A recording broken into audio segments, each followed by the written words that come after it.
रेसवा semester पे रेसवा semester study channel पे आप सभी बच्चों का बहुत बहुत हार्दिक स्वागत है। इसके पहले मैकेनिक्स का 2 लेक्चर ऑलरेडी हो चुका है।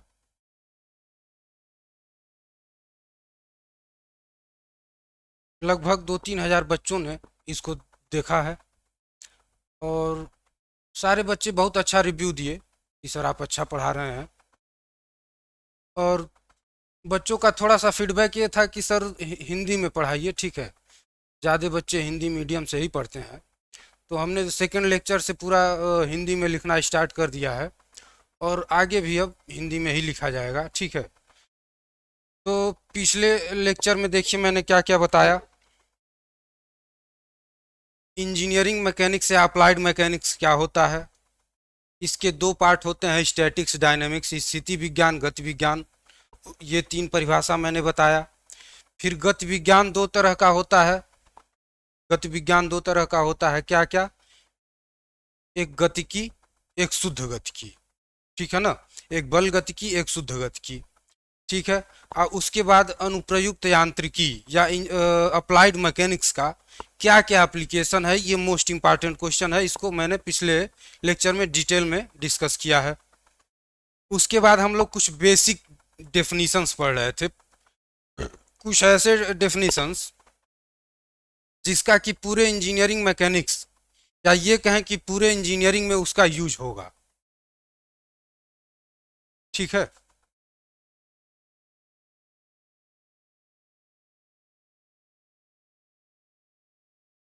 एक सेकंड, थोड़ा सा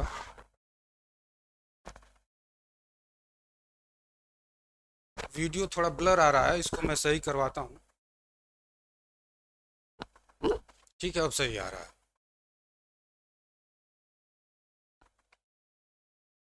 तो देखिए लास्ट लेक्चर में हम लोग डिस्कस कर रहे थे कुछ मौलिक परिभाषाएं, जैसे द्रव्य क्या होता है, पिंड क्या होता है, दृढ़ पिंड क्या होता है। दृढ़ पिंड का परिभाषा कई बार सेमेस्टर में पूछा है।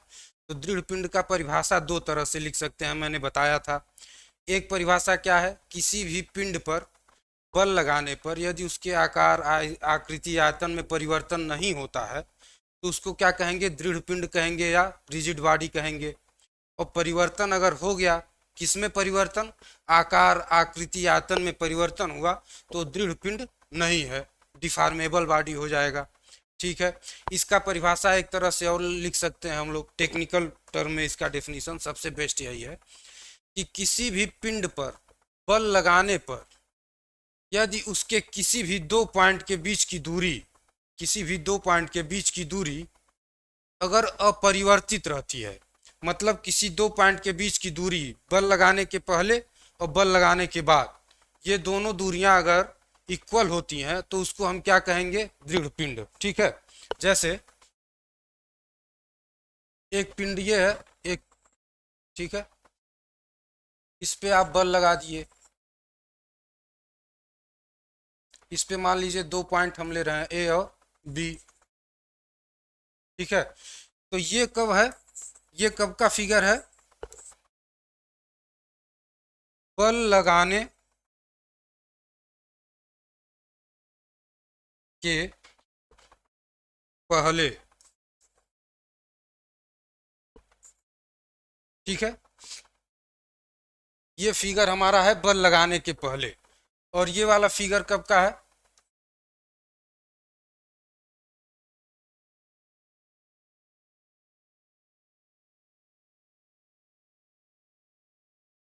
ये आपका है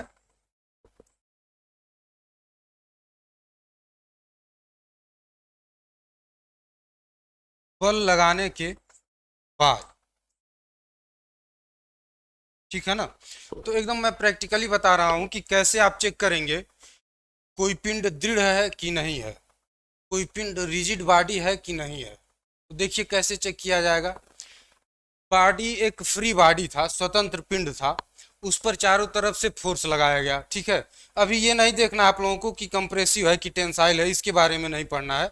डिटेल में हम आपको आगे बताएंगे कि टेंशन क्या होता है, कंप्रेशन क्या होता है, ठीक है, ये सब आगे हम आपको बताएंगे। तो फिलहाल अभी ये बस समझिए कि कोई मुक्त पिंड था, उस पे बल लगाया गया और किसी ए और बी इसी वस्तु पर एक पॉइंट लिए ए, एक पॉइंट लिए बी, इसके बीच की दूरी को हम लोग नाप लिए। अब बल लगाने के बाद हमको बस यही चेक करना है कि जो ए और बी था, ये ए और बी था, ठीक है, इसके बीच की दूरी परिवर्तित हुई कि नहीं हुई। अगर परिवर्तित नहीं हुई है तब वो रिजिड बॉडी है, और परिवर्तित हो गई तो तब रिजिड बॉडी नहीं है, डिफॉर्मेबल बॉडी है, ठीक है। अब इसके आगे हम लोग स्टार्ट करते हैं, ठीक है। अभी देखिए हम लोगों का क्या चल रहा था, थोड़ा सा मैं देख लेता हूँ लास्ट क्लास में कहाँ तक हुआ था। हाँ, मौलिक परिभाषा या इम्पॉर्टेंट डिफिनीशन चल रहा था, ठीक है। तो मौलिक परिभाषा या इम्पॉर्टेंट डिफिनीशन चल रहा था, उसके आगे हम लोग स्टार्ट करते हैं। तो देखिए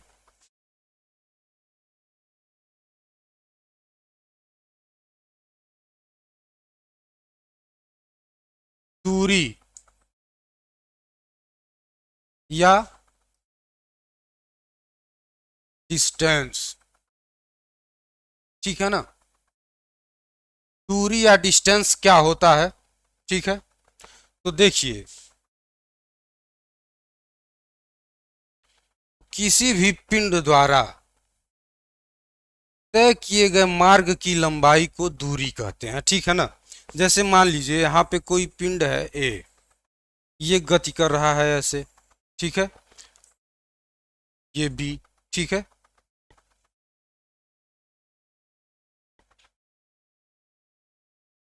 फिर से देखिए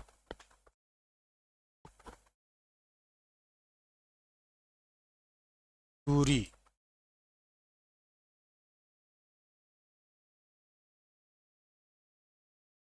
दूरी या इंग्लिश में इसको बोलते हैं डिस्टेंस, ठीक है। इसका यूनिट होता है मीटर,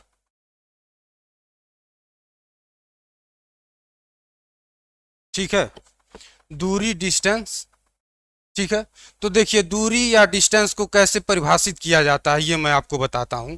जैसे मान लीजिए कि कोई भी पिंड है, वो गति कर रहा है, तो गति करते समय एक किसी मार्ग पे वो गति कर रहा है, ठीक है, जिस तरह से वो मार्ग पे गति कर रहा है, तो उसी मार्ग के लंबाई को हम लोग दूरी कह देंगे। जैसे देखिए यहाँ पे पॉइंट ए से कोई ऑब्जेक्ट चलना शुरू होता है, ठीक है, बी पे आके रुक जाता है, तो दूरी क्या कहलाएगा, यही ए बी क्या कहलाएगा, दूरी, ठीक है। और दूरी को हम लोग मेजर कैसे करते हैं, दूरी को मापते कैसे हैं, मीटर में उसको मापते हैं, ठीक है ना। उसके यूनिट्स ढेर सारे होते हैं, लेकिन जो एसआई यूनिट होता है वो मैं बता रहा हूँ, अभी यूनिट्स के बारे में आगे डिस्कशन भी किया जाएगा, ठीक है। अच्छा दूरी देखिए, दूरी और डिस्प्लेसमेंट विस्थापन में क्या अंतर होता है वो भी यहाँ पे मैं अभी क्लियर कर दूंगा आप लोगों को, ठीक है। देखिए दूरी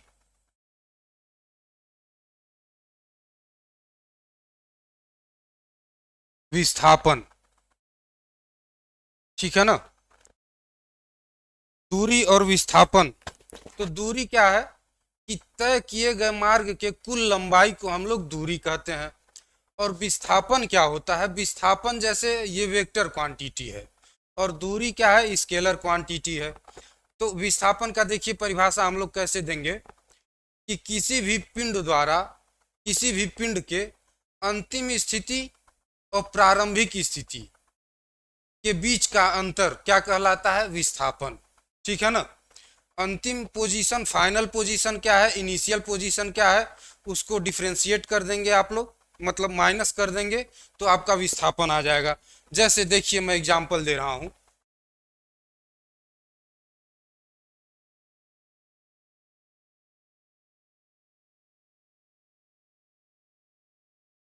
ठीक है। मान लीजिए एक सर्कुलर पाथ पे कोई ऑब्जेक्ट मोशन कर रहा था, ठीक है, उसका रेडियस कितना है,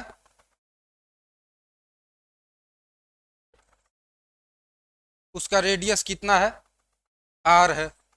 ठीक है, तो ऑब्जेक्ट जो है यहाँ से चलना स्टार्ट किया पॉइंट ए से, यहाँ से ऐसे चलते चलते चलते चलते चलते चलते चलते चलते बी पे आ गया।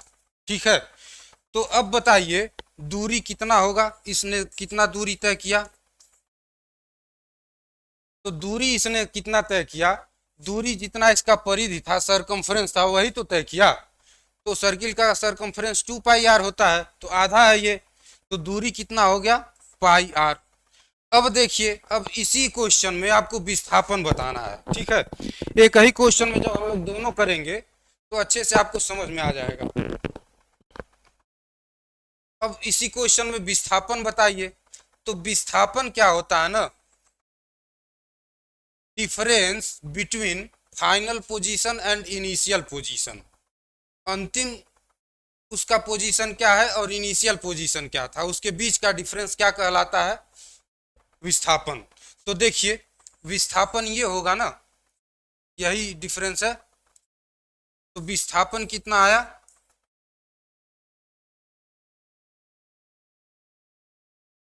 विस्थापन आपका आ रहा है 2 आर। ये भी तो रेडियस है, ये भी रेडियस है। ठीक है ना, तो ये इस न्यूमेरिकल से पूरा कंसेप्ट क्लियर हो जाता है कि जो दूरी है वो परिधि के बराबर होगा। इतना मार्ग उसके मार्ग की यही लंबाई थी। और विस्थापन निकालेंगे तो फाइनल और इनिशियल के बीच का डिफरेंस निकालेंगे, तो वो क्या हो जाएगा, 2 आर हो जाएगा। ठीक है ना, ठीक है, तो इसको आप लोग नोट कर लेंगे। मैं इसके बाद डिफिनीशन भी इन लोगों का, दूरी का विस्थापन का डेफिनेशन भी लिख के दिखा दूंगा, तब तक इसको नोट कर लीजिए।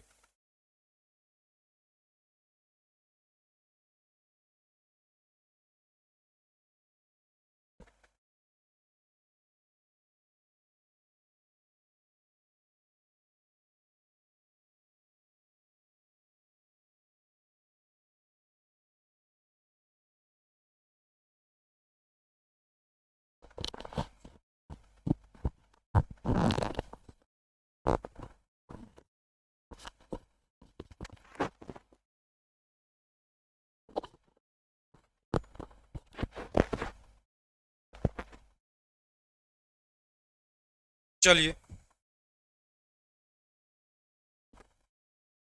दूरी का परिभाषा देखिए सेमेस्टर में लिखने के लिए आएगा, तो कैसे लिखेंगे, दूरी, दूरी या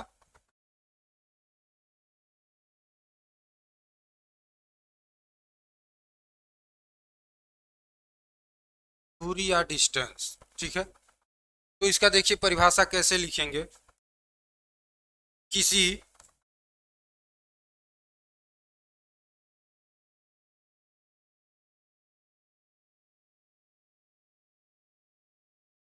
किसी गतिमान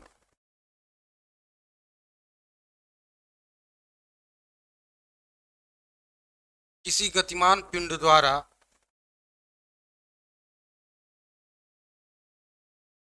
तय किए गए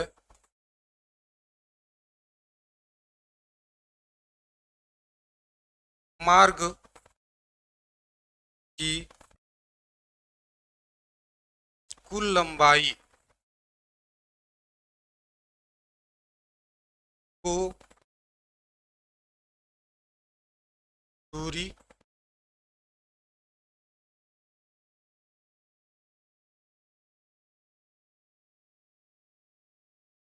कहते हैं। ठीक है, किसी गतिमान पिंड द्वारा तय किए गए मार्ग की कुल लंबाई को दूरी कहते हैं। ठीक है, अभी दूरी और विस्थापन में एक न्यूमेरिकल मैं और कराऊंगा। ठीक है, तो वहाँ पे आप लोगों को और अच्छे से क्लियर हो जाएगा कि दूरी और विस्थापन में क्या डिफरेंस है। ये नोट कर लीजिए आप लोग, दूरी। अच्छा, ये भी लिख सकते हैं, इसका मात्रक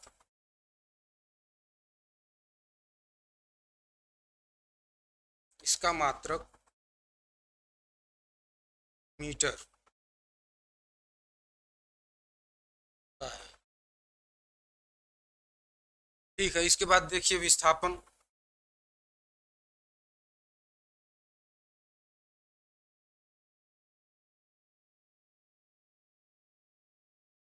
इसके बाद देखिए विस्थापन। विस्थापन को कैसे परिभाषित करेंगे?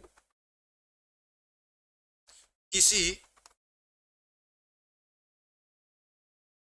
किसी गतिमान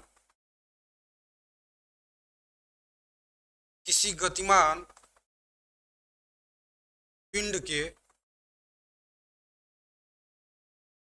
किसी गतिमान पिंड के अंतिम व प्रारंभिक अंतिम व प्रारंभिक स्थिति के बीच की सीधी दूरी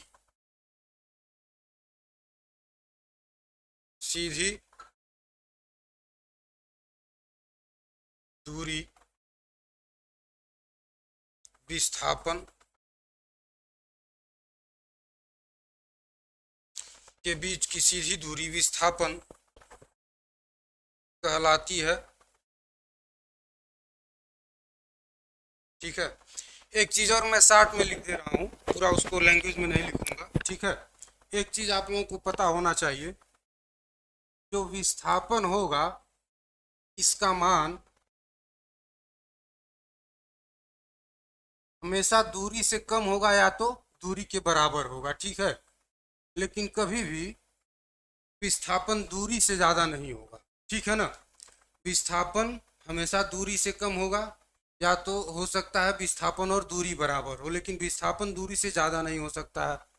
ठीक है, इसको लिख लीजिए। इसको लिखने के बाद हम लोग एक और एग्जाम्पल देखते हैं। आइए देखिए, एक हम लोग रेक्टेंगुलर पाथ लेते हैं।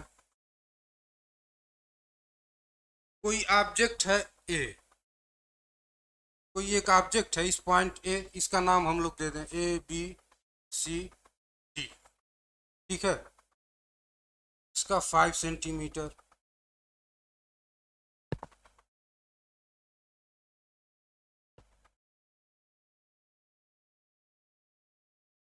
ये 7 सेंटीमीटर, 5 सेंटीमीटर, 7 सेंटीमीटर। ठीक है, तो कोई ऑब्जेक्ट इसी पाथ के लांग गति कर रहा है, मतलब वो गति करते हुए ऐसे ऐसे बी पर गया, बी से फिर सी पर गया, सी से फिर डी पर गया, डी से फिर ए पर आ गया वापस। ठीक है, तो बताना है कि दूरी कितना होगा, इसने कितना दूरी तय किया, और बताना है कि इसने विस्थापन कितना हुआ, इसका विस्थापन कितना है। तो देखिए, दूरी का परिभाषा हम बताए थे ना, तय किए गए मार्ग की कुल लंबाई को दूरी कहते हैं। तो सबको जोड़ दीजिए, 5 + 7 + 5 + 7। ठीक है ना,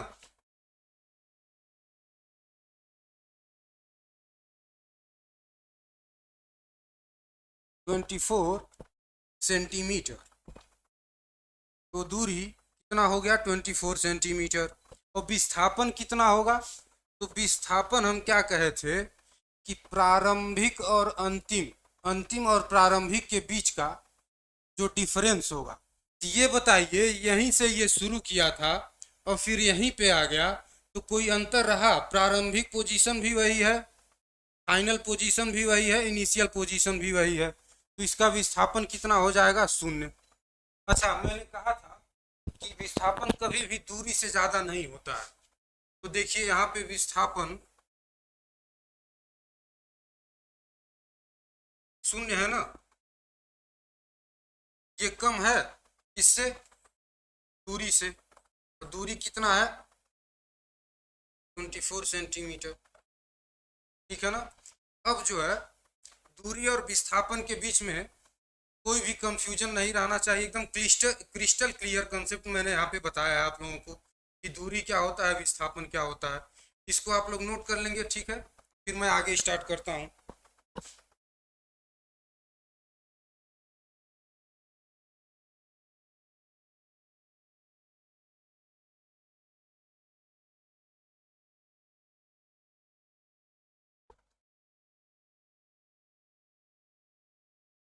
ठीक है, चलिए, दूरी विस्थापन हो गया। अब इसके बाद देखिए स्पीड। स्पीड को हिंदी में देखिए क्या कहते हैं, चाल। तो चाल किसे कहते हैं ये देख लीजिए। किसी पिंड के, ठीक है, किसी पिंड के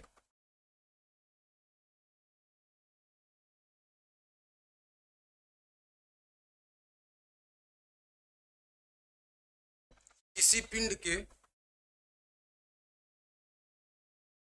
दूरी परिवर्तन की दर, ठीक है ना, किसी पिंड के दूरी परिवर्तन की दर को हम लोग चाल कहते हैं, ठीक है।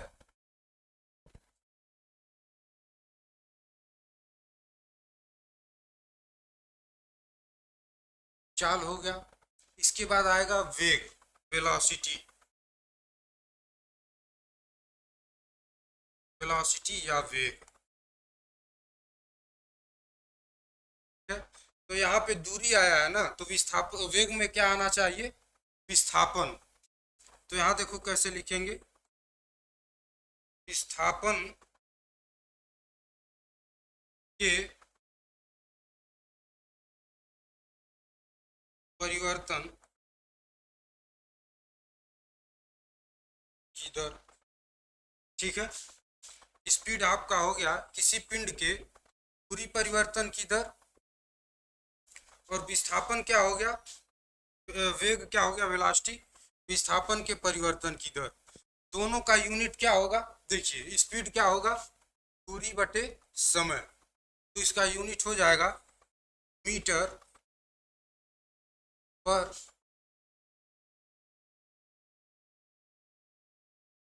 सेकेंड, ठीक है।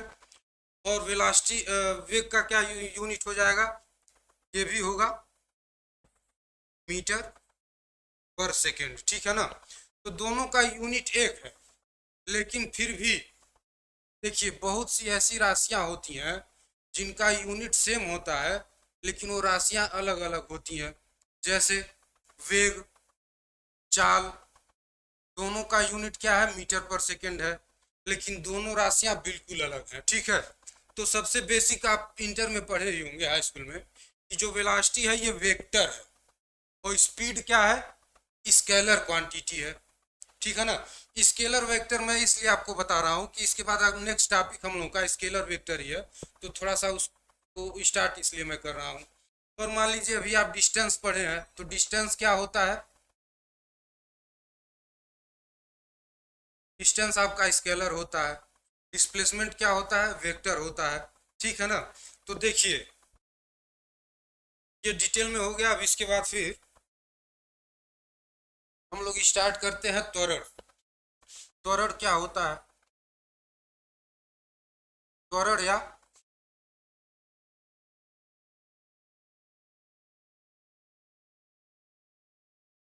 एक्सीलरेशन,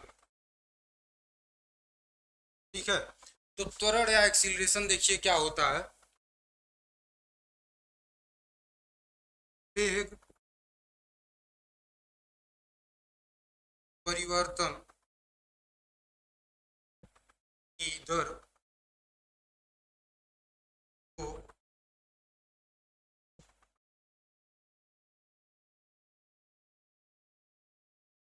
त्वरण कहते हैं, ठीक है ना। वेग परिवर्तन की दर को क्या कहते हैं, त्वरण कहते हैं। तो इसका देखिए फार्मूला क्या होगा, इसको मान लीजिए ए से डिनोट कर रहे हैं, तो v बाई टी, ठीक है ना। जहाँ पे v क्या है, वेलोसिटी है, और t क्या है, टाइम है, ठीक है। और एक चीज और सेमेस्टर में पूछा हुआ है कि मंदन क्या होता है, डी एक्सीलरेशन। तो मंदन, तो देखिए त्वरण जनरली क्या होता है कि जब आपका वेलोसिटी बढ़ रहा हो, ठीक है ना, जैसे कोई चीज़ शुरू में रुका हुआ है, फिर धीरे धीरे उसका वेलोसिटी बढ़ रहा है, तो उसको क्या कहेंगे, त्वरण। जैसे त्वरण का मैं प्रैक्टिकल एग्जांपल आपको दे रहा हूँ। जैसे आप लोग बाइक चलाते हैं ना, तो जब एक्सीलरेटर लेते हैं तो आपका स्पीड वेलोसिटी बढ़ता है, तो उस समय जो परिवर्तन की दर है, वेग परिवर्तन की दर, उसको त्वरण कहेंगे, क्योंकि पॉजिटिव परिवर्तन हो रहा है, बढ़ रहा है। ठीक है। अब मान लीजिए गाड़ी आपको रोकना है तो ब्रेक लगाते हैं, ठीक है। तो ब्रेक लगाने से क्या है कि जो आपका वेग है धीरे धीरे घट रहा है, ठीक है ना। तो वो कैसा त्वरण है, निगेटिव त्वरण है। या तो निगेटिव एक्सीलरेशन कहिए या तो उसको डी एक्सीलरेशन बोल दीजिए। हिंदी में उसको क्या कहेंगे, मंदन। ठीक है। यहाँ मैं लिख दे रहा हूँ, मान लीजिए निगेटिव त्वरण है, उसी को हम लोग क्या कहेंगे, मंदन।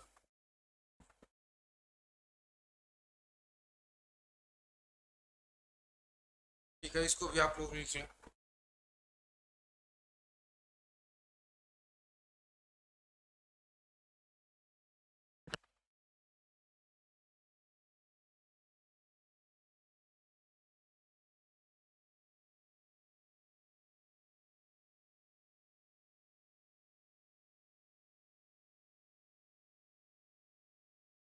चलिए,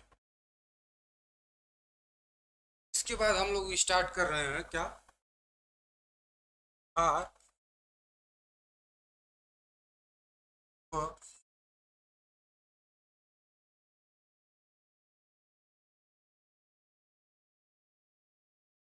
भार व द्रव्यमान। ठीक है। भार को इंग्लिश में क्या बोलते हैं, वेट। द्रव्यमान क्या है, मास। ठीक है। तो देखिए, नॉर्मली सारे लोगों को, बहुत से लोगों को ये लगता है कि भार और द्रव्यमान एक ही चीज है, लेकिन जो भार और द्रव्यमान है ना, बिल्कुल अलग क्वांटिटी है। भार कुछ और है, द्रव्यमान कुछ और है। तो देखिए, पहले मैं बेसिक से स्टार्ट कर रहा हूँ कि किसी भी ऑब्जेक्ट में द्रव्य की मात्रा, अभी स्टार्टिंग में मैटर से किया था ना, तो वही मैटर का अमाउंट किसी ऑब्जेक्ट में कितना है, द्रव्य की मात्रा किसी ऑब्जेक्ट में कितनी है, उसको हम लोग द्रव्यमान कहते हैं। और भार देखिए क्या है, भार बताने से पहले मैं आप लोगों को एक चीज बता रहा हूँ कि अर्थ पे जितनी भी चीजें हैं ना, जो भी चीजें अर्थ पे रखी हुई हैं, धरती माता उसको गुरुत्वीय त्वरण, अपने गुरुत्वीय त्वरण से अपने ओर खींचती हैं। मतलब कि धरती के केंद्र की ओर सारे वस्तुओं पे एक बल कार्य करता है, उसी बल को क्या कहते हैं, भार या गुरुत्वीय बल। ठीक है ना। तो कहने का मतलब यह है कि भार आप लोग पढ़े होंगे, चंद्रमा पे जाएंगे तो कम हो जाएगा, अर्थ पे रहेंगे तो ज्यादा होगा, लेकिन मास जो है कभी नहीं बदलता है, कहीं नहीं बदलेगा। अगर 1 केजी मास अर्थ पे है तो मून पे ले जाएंगे तो वहां भी 1 केजी ही रहेगा, ठीक है ना, वो घटेगा बढ़ेगा नहीं। लेकिन जो वेट है, वेट मान लीजिए 600 केजी है ना अर्थ पे, तो मून पे जाएगा तो 600 बाई 6 हो जाएगा, 100 केजी वेट घट जाएगा। ठीक है। तो आइए इसको लिखते हैं।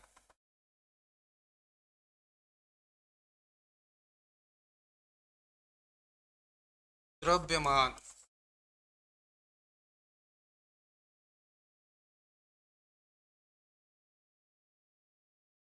किसी भी वस्तु में, किसी भी वस्तु में द्रव्य की मात्रा, द्रव्य की मात्रा को ही द्रव्यमान कहते हैं।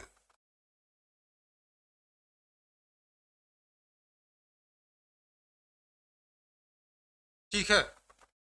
और इसका यूनिट क्या होगा, इसका यूनिट होगा किलोग्राम। इसका मात्रक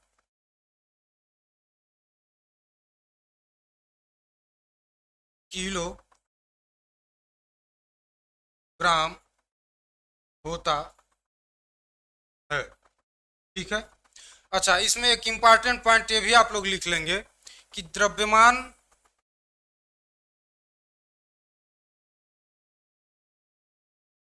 अपरिवर्तित होता है। अपरिवर्तित, द्रव्यमान अपरिवर्तित रहता है। कहने का मतलब ये है ना कि मास जो है एनर्जी में बदल जाता है, तो वो सब आप लोग यहाँ पे मत सोचिएगा। ठीक है, कि द्रव्यमान बदल सकता है। कहने का मतलब ये है कि जो भी इंजीनियरिंग में आप पढ़ेंगे, नॉर्मल इंजीनियरिंग में जो भी फोर्स लगते हैं, प्रैक्टिकली जो भी उसका इफेक्ट आएगा, तो अपने इंजीनियरिंग के सेंस में द्रव्यमान कभी भी बदलेगा नहीं। ठीक है ना, द्रव्य की मात्रा कभी बदलता नहीं है। ठीक है, तो ये हो गया द्रव्यमान। आइए आगे चलते हैं हम लोग भार पे। भार, अच्छा भार देखिए क्या होता है। किसी भी वस्तु पर, किसी भी वस्तु पर, किसी भी वस्तु पर धरती द्वारा, किसी भी वस्तु पर धरती द्वारा आरोपित, किसी भी वस्तु पर धरती द्वारा आरोपित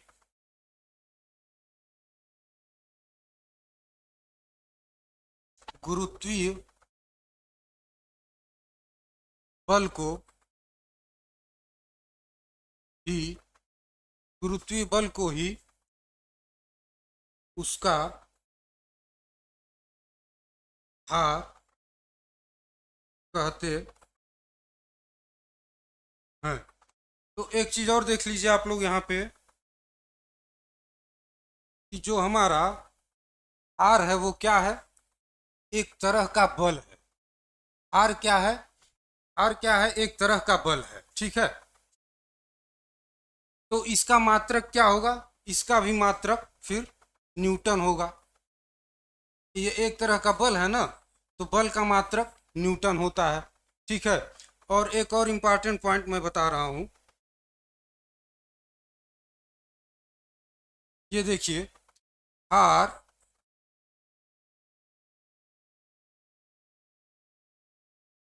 परिवर्तित, भार परिवर्तित होता है। तो भार परिवर्तित होता है, इसका मतलब क्या है, जैसे मान लीजिए ये अर्थ है, तो यहाँ पे जब जाएंगे तो जी का वैल्यू कुछ और होगा, यहाँ पे जाएंगे तो जी का वैल्यू कुछ और होगा, अर्थ के सेंटर पे चले जाएंगे तो जी का वैल्यू कुछ और होगा। सॉरी, भार का वैल्यू अलग होगा। ठीक है, भार बदल जाएगा क्योंकि जी बदल जाता है। ठीक है, तो एक अलग सेपरेट डिस्कशन है कि जी के बदलने से भार बदलता है। तो सिंपली ये देख लीजिए, किसी भी वस्तु पर धरती द्वारा आरोपित गुरुत्वीय बल का बल है और भार परिवर्तित होता रहता है, जबकि मास, द्रव्यमान नहीं बदलता है। ठीक है, तो आप लोगों का अब नेक्स्ट क्लास चलने जा रहा है।